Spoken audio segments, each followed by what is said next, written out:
30-годишниот јубилеј на телевизија Коха од Тетово синоќа беше прославен на свечен прием со присуство на многу гости. Сопственикот Мева и Пабдију вели дека нивното патешествие било исполнето со предизвици. Подготовките ги започнале со голем ентузијазам, а од март 1993 понудиле програмска шема исполнета со вести, дебатни, спортски, забавни и други емисии, која успеала да го задржи интересот на гледачите се до денес.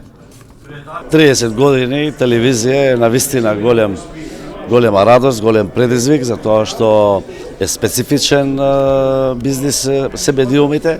Значи, успеавме да обстоиме, поминавме низ многу историски моменти, почнувајќи од 93 година до сега.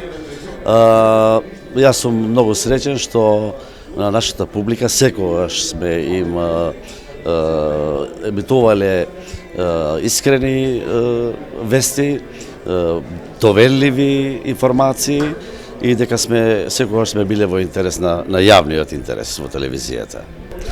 Мислам дека сега е најтешкиот период што поминуваат медиумите, не само ние локалните, регионалните, туку и националните медиуми во Македонија.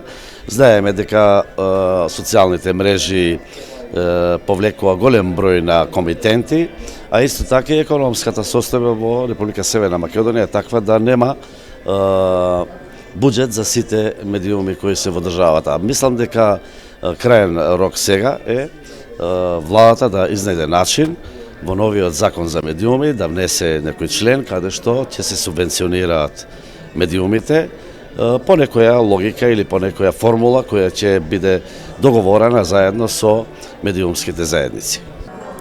Главниот и одговорен уредник Урим Хасипи вели дека Коха има голема гледаност, поради што и во иднина ќе се трудат да подготвуваат програмски содржини интересни за гледачите. Ние според сите наши, значи од агенцијата за аудио и визуелна што ги прават и анкетите, секогаш сме најгледани. Значи, а интересно е тоа, меѓу најгледаните се вестите и тоа е добро. Мислам, никогаш не сме биле на второ место, тоа е секогаш на прво место и тоа е и успех и потик за понатаму да бидеме во служба на граѓаните и да бидеме непристрасни при информирањето. Телевизија Коха денес има 15 вработени.